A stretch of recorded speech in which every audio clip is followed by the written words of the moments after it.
Hey, what is up guys, I'm Video, and today I'm going to be talking about another trade rumor, and you know what, until the trade deadline gets here, we're going to be pumping out trade rumors as there's been so many this year, oh my god, and of course, the Pelicans are looking up, they beat Houston, they're on a 6-game winning streak this week, and DeMarcus Cousins is out of the year with a torn Achilles, but that's nor here or there. This is about a trade going with Enes Kanter going to the Warriors. Now y'all might be like, no way in hell this happens. Well, actually, I've seen some real reports by some really credible people that the Warriors are trying to get Enes Kanter, and I do not want to see this trade happen because this will give them strength in the only position they have a weakness in. So I definitely don't want to see this. This will make them better than the Cavs by far. The Cavs will have no chance. Even if they add DeAndre Jordan, Enes Kanter can at least slow him down, and then they would be completely screwed. And then also, I mean, they're Golden State, so yeah, I doubt this does happen, but there are serious trade rumors about this, and I've seen people actually say the Warriors are going very strong to get Enes Kanter, which kind of worries me. So hopefully this doesn't happen.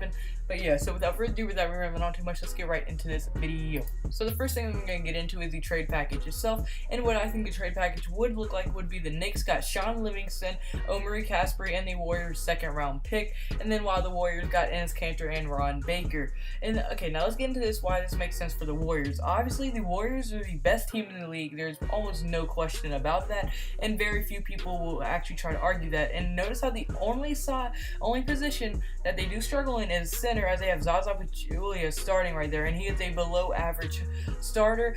But in every other position, power forward to point guard, that is flawless. Even their bench is good. And the only place they really struggle is a center. Zaza Pachulia is a very below average center. JaVale McGee is about an average center. Why JaVale McGee doesn't get more playing time, I don't know. But JaVale McGee deserves more playing time than Zaza, but the Warriors don't want to do that. So yeah, I mean, Zaza barely plays, so does JaVale McGee. They play small ball most of the time, but their center is absolutely awful. And I mean, if they were able to get so right now, Zaza Pachulia is ranked last in all centers, and all starting centers, he is ranked last. The dude only averages 5.5 points per game, 4.7 rebounds per game. And if they did this trade, they would be going from that to the 11th best rebounder in the entire league. And then they would actually have a force in the paint besides Durant and Draymond Green.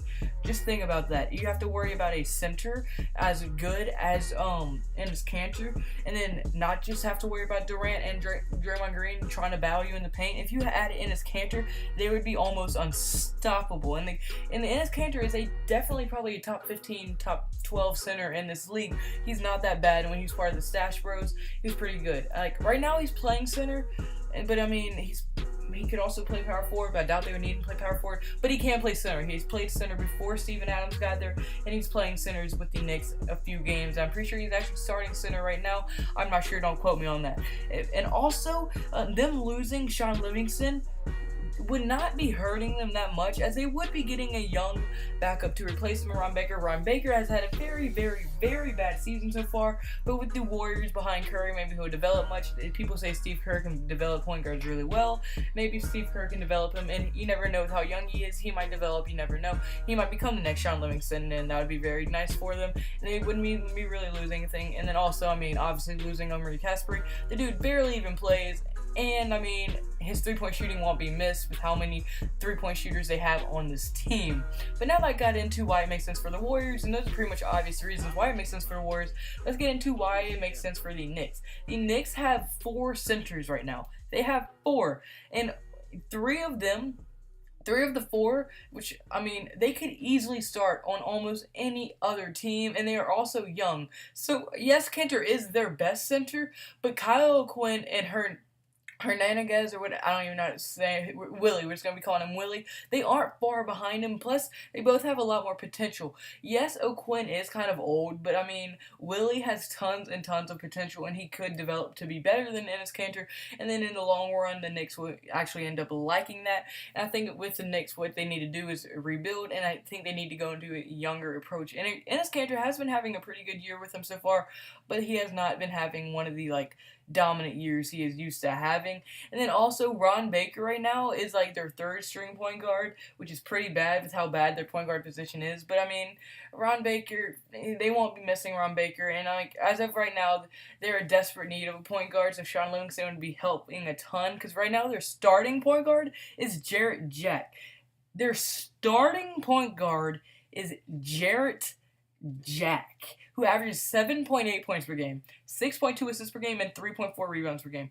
The only thing good about this guy is that he's a veteran. Sean Livingston is a good veteran. He's actually a really good veteran over Jarrett Jack. I mean, at least Jarrett Jack would be your backup point guard at that point, because then Sean Livingston would easily start on many teams. As of right now, he's averaging 5.3 points per game, 1.8 rebounds per game, and 2.0 assists per game, and he's only getting 10 minutes or less per game. Plus, they would be getting the small forward they need in Omir Casper. Omir Casper, he's not this beast that's going to turn around your team, but he can get hot and shoot threes. We saw him do it against Sacramento one time, and with Sacramento one time. He went absolutely off. I think it went for like 20-something points against someone. The dude caught fire. It was crazy, and he was just raining buckets. So he can get hot and get you good shots. And I mean, the dude is only averaging 11.8 points per game right now, but he's only averaging 5 minutes per game, so you can't really take that much away from him. I mean 7.8. Why can't I read? I don't know.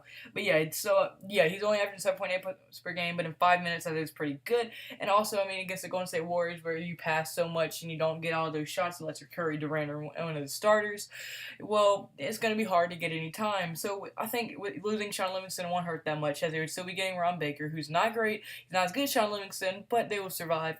And then also, I mean, if they were able to get if the Knicks were able to get what's his face? Sean Livingston. It will help him a ton in that point guard.